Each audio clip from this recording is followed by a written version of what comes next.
And our next speaker is Obum Ukabam, and he is the head of admissions and marketing manager for the Holberton School, Tulsa. For the last 20 years, his focus has been on developing kids in underrepresented communities. After moving to Tulsa in the spring of 2019, Obum became active in Tulsa's nonprofit communities. He brought a national nonprofit to the city as director of the Show Me Shoes Foundation Tulsa chapter. He was in the first cohort for the Philanthrop OK program. Obum is the board intern for this CAP Tulsa through Leadership Tulsa's New Voices 11 program. He is a member of the Alpha Phi Alpha Fraternity Incorporated, 100 Black Men, the Met Cares Foundation's program, The Village, the vice chair of Opportunity Tulsa, and many other organizations. Obum is most proud of the progression the elementary school kids he coaches in the Tulsa Debate League have made. Please welcome Obum Ukabam. Thank you. All right, can you guys hear me? Give me 1 second, if not. We can hear you. Okay, good. All right, thank you. Thank you for the introduction. I'm really honored to be here. I'm really here to speak about, just advocating for the youth and adolescents and kids. So I'm really just honored to be in the presence of all the experts we've heard from today and will hear from. So I'm not an expert. I don't have any formal education in the field that I'm discussing today. I have a lot of training as well. I have a bachelor's degree in speech communication. My lens is through the development training I've received and continue to receive, and overall experience I've had in over 2 decades of working and advocating for kids. Before I continue, are you guys seeing, I'm trying to share a screen. Right now you should just see a picture of some kids. Please give me a thumbs up if that's what you're seeing. Yep. Okay. So rather than have me with all this stuff we have going on in the background right now, I just wanted to just focus on what we're talking about today. And again, we've heard a lot of things today on mental health, advocacy, social justice, and all these great things. And I really don't want to, continue to discuss things we've talked about today. So I really just want to give some advice and some tips on dealing with kids during this time, during some trauma, during this COVID-19 situation, and also how you can become an advocate for youth, as well as some resources. So I will post some resources in the chat after we are done. But I just wanted to first discuss that my calling, like I said, has been to focus on children. While the adults bicker about politics and finances, I try to protect and develop kids.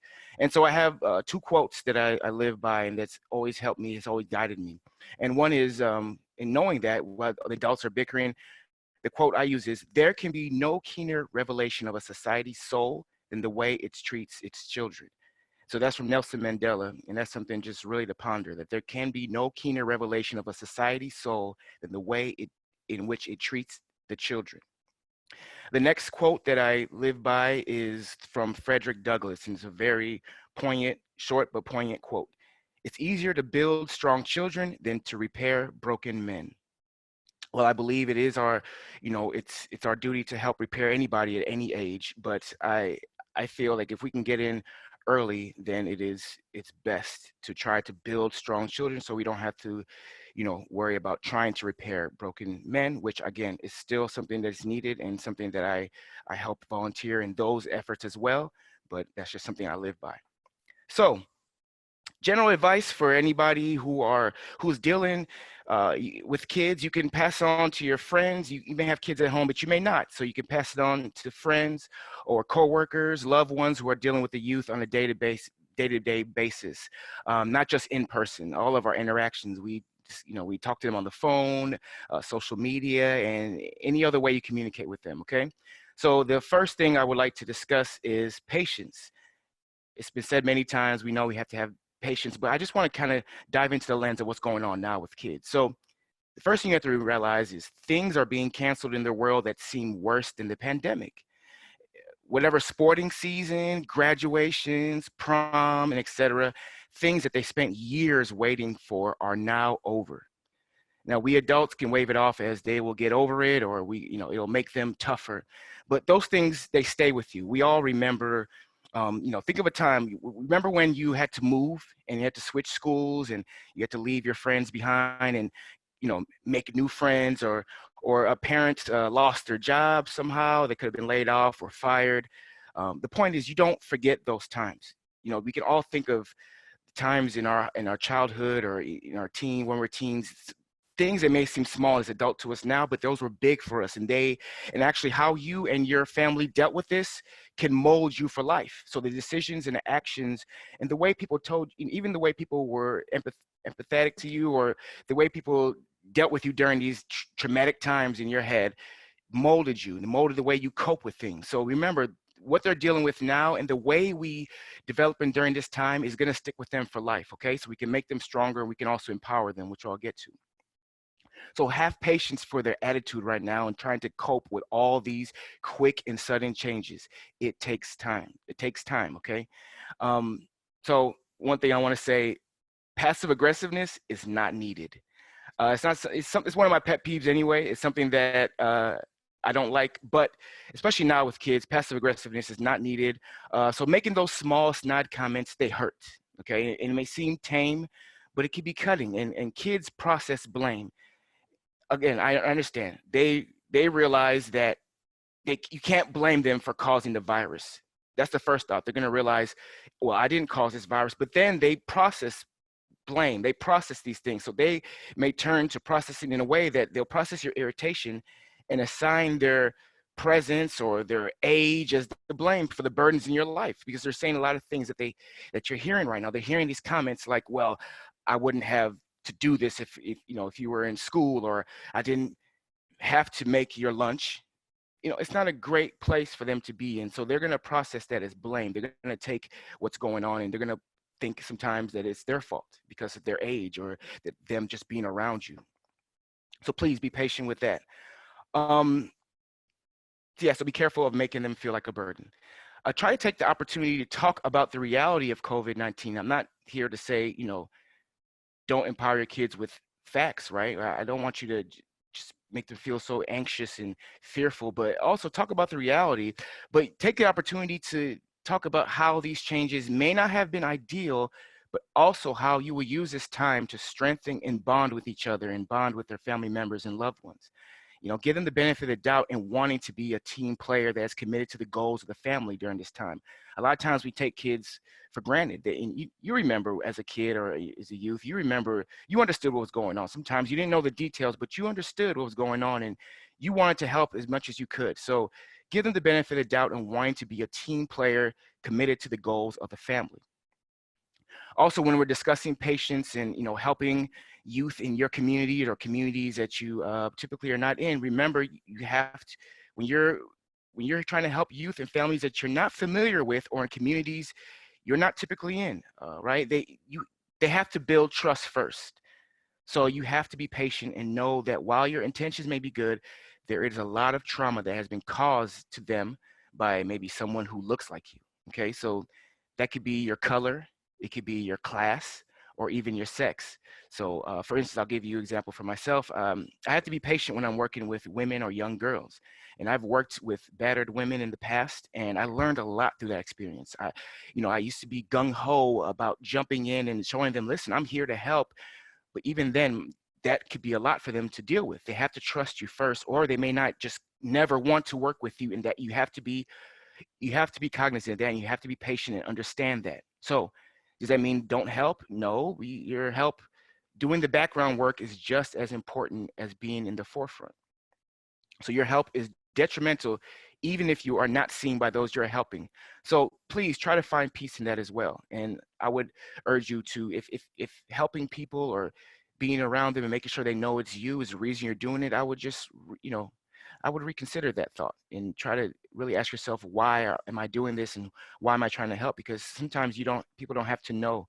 And that's why Devin stated earlier, and sometimes myself, I feel the same way about even when you read my bio or things that, we have to give a bio, it's not for us to brag about. And most of us, we're not even listing everything that we're doing, right? But it's also to help show people that there's other things to do and there's different things and methods I'm taking. But at the same time, there's a lot of things that I do, and a lot of, it's not even dealing with kids. It could be with animals, or it could be with the elderly, it could be with homeless, or, you know, prison reform.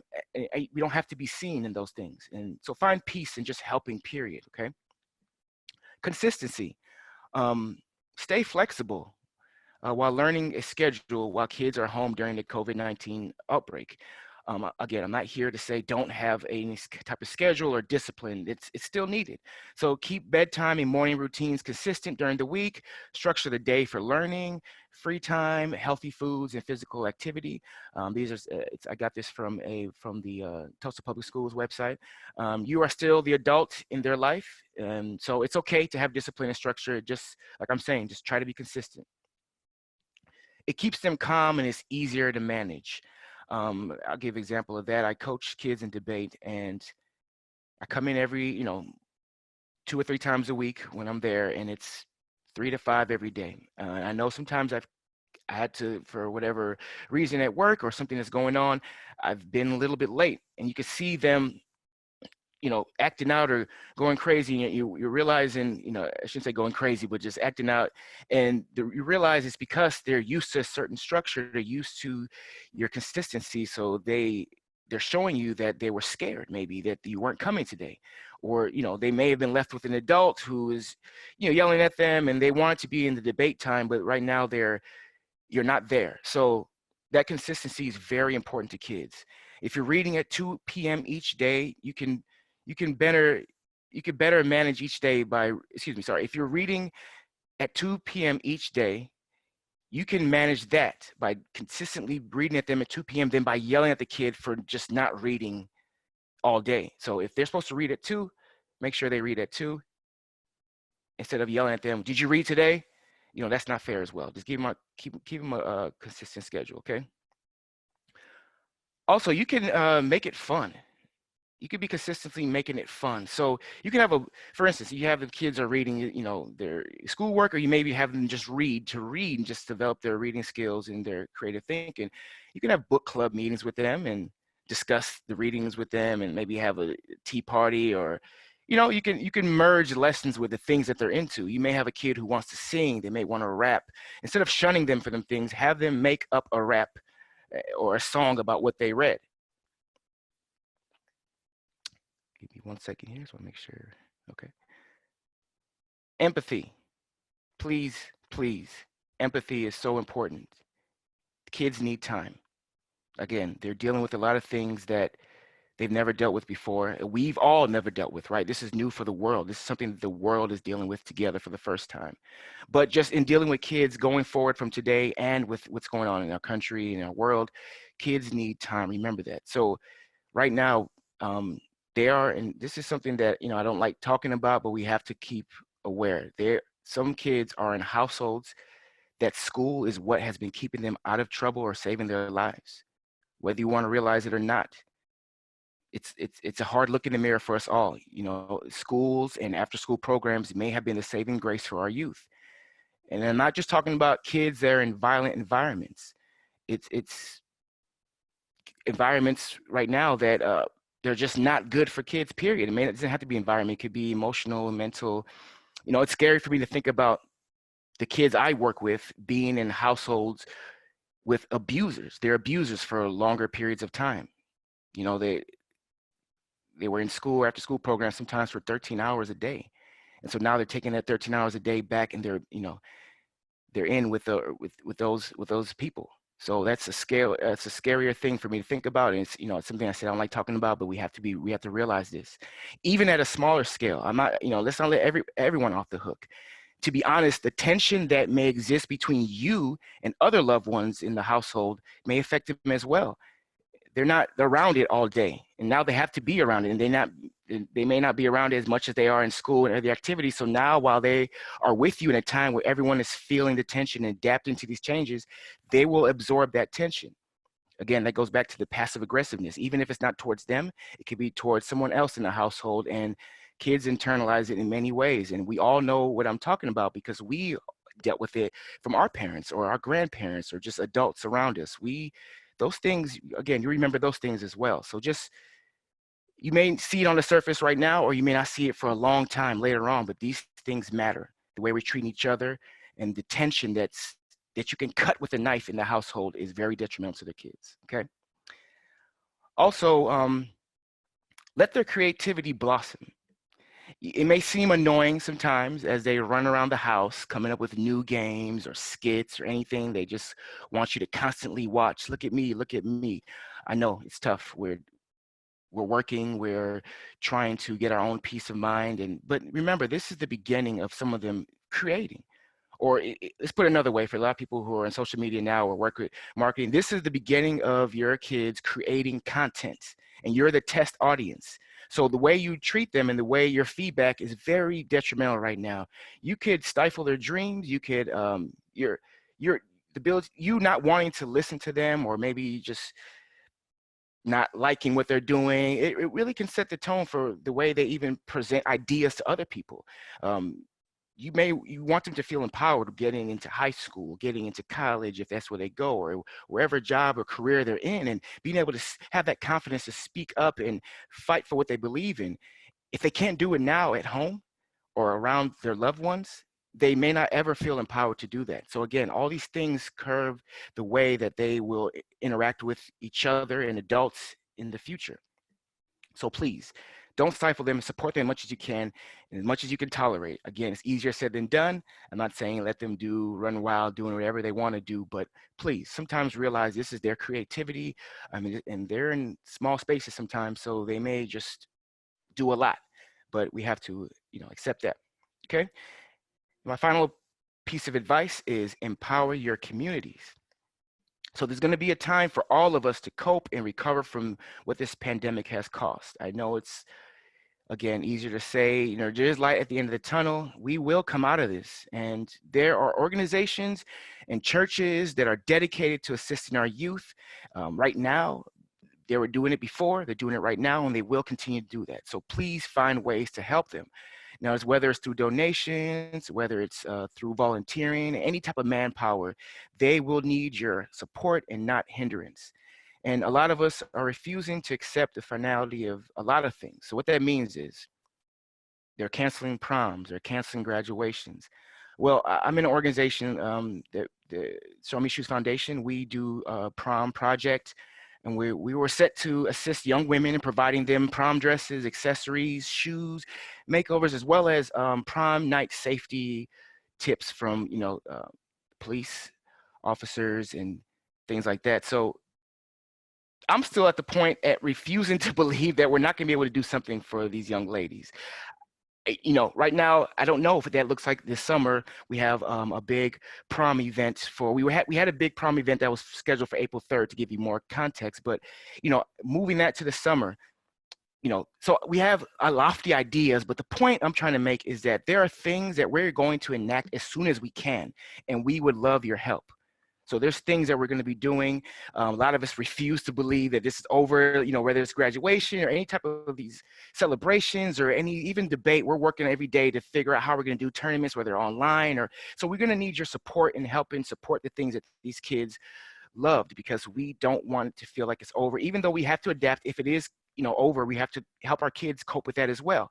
But some of us, like myself, I don't believe everything is over yet. So I would love your help, even if it's convincing me that I need to let it go. I need your help and support in any way. I have some resources for the community. I'm going to stop sharing the screen picture so I can, or actually have a chat real quick. Give me 1 second. Apologize. Okay, so I have a question. It says, Obum, what do you suggest when we parents screw up not being empathetic or not being kind because we're stressed? How do you suggest we address that with kids? And is apology enough? That's a great question. And we all deal with this. It's not even just, this is something you can use not just during this time, right? Anytime. Again, your parents are doing a great job.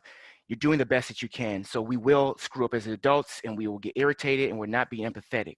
One thing I found that works best with kids when I do this is, again, the apology is essential, but do the apology in a way where there's no buts in it, right? There's no explaining, I'm sorry, but make it a genuine apology, and do it in what helps me is do it in a way where it feels like they're an adult as well. I have team meetings with the kids. If I yell at them an accident or I'm impatient or something, a decision I may have made that I felt that wasn't right, place them with a certain adult who may have been mean to them. It happened to me once, and I had to have a team meeting with them and say, let's sit down. I want to first apologize for what happened. I own that. I accept my responsibility in what happened with you guys and this adult. Just giving you guys background on why I felt that was necessary. I found, I realized this was wrong, and I would like to have your feedback on what happened. So, just like a real meeting, we get feedback from them. They're able to express why they were mad. Some kids may just, you'd be surprised. They'll tell you, I understand why, we're upset, and I'm going to try to do better. It's great to have this meeting. So sometimes just apologizing to them still can seem domineering, right? And you're still presenting your point, and you're still, forcing them to believe this is why I got mad. No, let's have a team meeting. I want your feedback. I want to also show you that I'm sincerely apologize, and this is the steps I'm going to do going forward, and I need your feedback, and I need to hear how you think about it. So that's just one, advice I will give to people who are dealing with it. When you do screw up, or if you do lose your cool, just, apology, but make it a genuine apology. All right, so I'm going to also right now discuss, I have some resources for helping your community right now. We know with schools, feeding our kids is a huge thing, and that's for everybody. Again, it's not. I don't want you to think of it as just kids who don't have family limited resources. A lot of parents are being used to, or just now getting used to the kids eating 3 times a day, with them, because we grew up, a lot of us and kids now, eating at school, after school as well as lunch. So these are new meals that they're not used to getting, so we don't want people to forget about them. We don't want kids to not have access to these meals. So even through Tulsa Public Schools, they have meal sites, and I will post the meal sites online. Excuse me, I'll post that in the chat. They have, by neighborhood, they have maps, they have locations, times, even have a menu. They have some at-home activities, which are very good. So it's some resources for you to use, at-home activities. You can look through, for instance, pre-K through 5. They have core activities like literacy, oral language, math, all content, physical education. So they're giving you, multilingual programs. So they're giving you things you can do, and not just homework that they get, but if you want to continue to develop your kids, there's different resources you can use, and things you can use to do that. So please take a look at that as well. They have it broken down from pre-K to 5th. They have 6th through 8th and 9th through 12th. There's also some resources online you can find for teachers, right, or administrators. I would urge you as parents, or uncles, aunts, or people just committed to kids, to familiarize yourself with these resources as well, because as we move forward into dealing with technology and dealing with these new changes, we're going to need feedback on these processes ourselves. These are not all the answers or the end all be all to what we're dealing with, right? We need feedback. Maybe these resources are not good enough. Maybe the way they're outsourced, and maybe the way they're sourced, the way the communication is being given to people is not great. So I review these resources and hold them accountable. And of course, we know our schools weren't prepared for what's going on now. The country wasn't prepared. Whether you have, your political thoughts about that or not, let's instead have good feedback on ways we can prepare for things like this. If schools have to shut down, what's best? Because I also am worried about all our kids not having access to Wi-Fi, internet, even a phone, and the things we say, well, they can use your phone. Every kid doesn't have a phone. Every family doesn't have cell phones, so there's things we need to change with the way our information. It's not perfect right now, but again, some of us are here to just provide you these resources, but I also want you to review the resources and hold us accountable, hold everybody accountable for what we're seeing. Also, I just want to briefly discuss how to be a youth advocate going forward. So does that mean I have to join a bunch of nonprofits or start my organizations? If you do, great, please. A lot of us can help you slowly get into that or quickly get into that. But I want to just urge you, just going forward, every kid, I'll give you this quote, every kid is one caring adult away from being a success story. So that means you can do it. Anybody can become a youth advocate. So how do you start? You could identify one kid and consistently and intentionally invest time with them. So Harvard released a study saying that every child who winds up doing well has had at least one stable and committed relationship with a supportive adult. So having more than one is great, but all they need is just one. So maybe this is a, you know, a 8-year-old kid on your baseball team, or a 13-year-old daughter, a 15-year-old that lives in your neighborhood. Whoever it is, you have the power to make a positive and significant difference in their life. Find out what they're into. Again, it's great that we want our kids to be well equipped with all the knowledge, right? But some kids may not be into the things that you want them to be into. Find out what they're into. Let's meet them halfway at least. You know, spend time doing what matters to them, because that will matter to you in the long run. And so if you're interested in mentoring, becoming a youth advocate, there's some resources you can use. Always the Big Brothers and Big Sisters of America. There's a mentoring project, Boys and Girls Club of America. And of course, Tulsa, we live in a great city, and this is one of the reasons I moved here. This is a great city that does a lot for the community. So there's always someone who knows a program or organization, or knows somebody who knows somebody. So, you know, to really have no excuse here in Tulsa, as well as anybody listening online or from other areas, you can always look this up, or find somebody in Tulsa. They'll find you someone. If you're in Houston, whether you're in DC, they'll find something for you. So please just always know that as well. So Obum, do again, you see a few questions, or do you? yes, I was gonna, Okay. yes, I do. Again, so thank you guys. I'm going to open it up for questions right now. And so somebody asked, how are some kids adjusting to doing school online? Some school districts are still trying to figure out how school will be conducted for the remainder of the school year. It seems that there's a lot of anxiety around this. Exactly. There's a lot of anxiety that the kids have, and they're getting a lot of it from their parents and adults. And right, you know, understandably so. Again, we have to be empathetic to kids, but also to adults. This is new, and this is a lot. So how are kids adjusting to doing school online? It's been tough, because, you know, the parents are having to buy in. If, for instance, let's just say, if they're even able to have access that we want them to have. It's been tough. So there's people committed every day meeting about how this can be done, whether there's things being distributed, not just online, just physical paperwork. But again, we're doing this at a time where we're not supposed to be near each other. So we don't have all the answers. Nobody does, but we're trying. So kids are not adjusting as good as we want them to. I'll be honest, but I don't want to paint a bleak picture. A lot of kids, a lot of youth, they are learning still. A lot of parents, and kudos to them. There's a lot of parents and adults who are committed, and who already before this were committed to developing their kids. So there's a lot great positive things that are going on right now, and I'm very proud of what I've heard and what I'm seeing. But if I had to be honest, there's still a lot that we need to reach, and those are the ones that I really want to make sure we're not, you know, just resting thinking that they're taken care of. Okay. Somebody asked a question about the pick up the meals. Hold on, that's a private question, so I'll make sure I want to respect their privacy.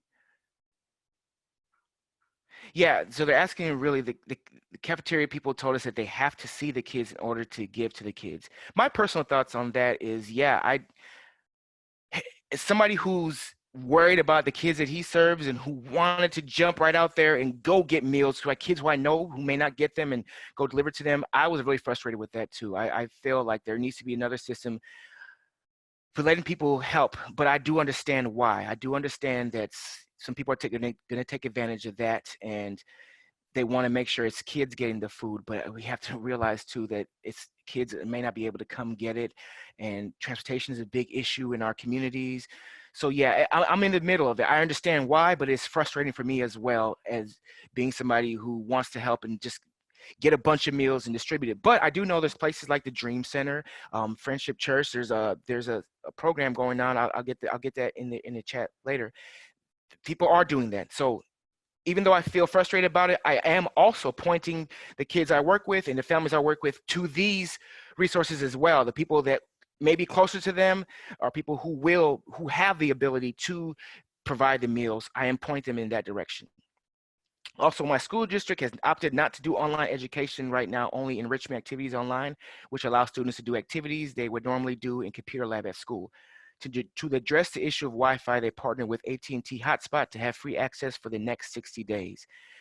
just like, yeah, Siobhan said, great information. Please continue to share that with other people because, again, there's a lot of anxiety going on. There's a lot of it feeling like everything's bleak, as I said before. So if your school district is doing that, provide that information. Also realize that that may not be enough for every student and be sensitive to that. Don't make people feel like, well, don't become combative and argumentative with people who that might not help them, right? Just realize this, look, I'm just providing you a resource. Hopefully you guys know about this. I know it may not be the answer, but we are doing this, recognizing that it may not be enough. I think people will respond to that more than we're doing this, be quiet about it, Somebody was asking about working with immigrant families. They are very limited. The parents do not speak English and may not even read and write. So I'm concerned about all the months they will not be in school. Yes, I am concerned about that as well. I lose sleep sometimes thinking about that. And that's something that we deal with before the pandemic, right? That's one of my, I know I'm talking a lot about me, but I'm just getting you guys inside my world. We think about how can we help students with limited resources to immigrant students. I am a child of immigrant parents, so I have to think about it also because I'm a human and I see it every day, and you should be thinking about it. But I know as an immigrant son and dealing with language barriers and the things that they went through and the way they were even treated or access to things, I think about that every day. And so I see different languages on the websites. I'm seeing even when they're making announcements, we have multilingual announcements. But to me, that's great and that's a good start. But I also am dealing with how else can we help? Because I know they also deal with issues like transportation and access as well. We deal with a lot of the same issues, but how else do we help immigrant families who are scared to even come out because they're scared of this country, what can happen to them if they reveal themselves? So that's something also I'm thinking about. So again, to do that, please, if you're concerned about that as well, find the organizations that are dealing with that. There's people who are trained in that. They're helping these families and these kids. So help empowering them so they can continue to do the work. It's a confusing time, everyone, and I'll end with this. It's a confusing time. It's a lot going on. And again, I don't want to say that everything else isn't important. Everything else is important, but if I can speak for the kids, like I always do, just remember that they're dealing with this too. They're not adults like us, but they are going to be our soldiers and helping us cope with it ourselves. You can find a lot of peace and solace from dealing with them. They can help you as much as you can help them. So please be patient, be empathetic, and don't stifle their creativity. Thank you guys. I will be posting things in the chat. If you guys have any other resources, please post it in the chat. Feel free to reach out to me. I'm on Facebook as well, and let's have a conversation. Let's discuss some things that I have going on and that you may have going on and how we can help each other. Thank you very much, Erica, for having me.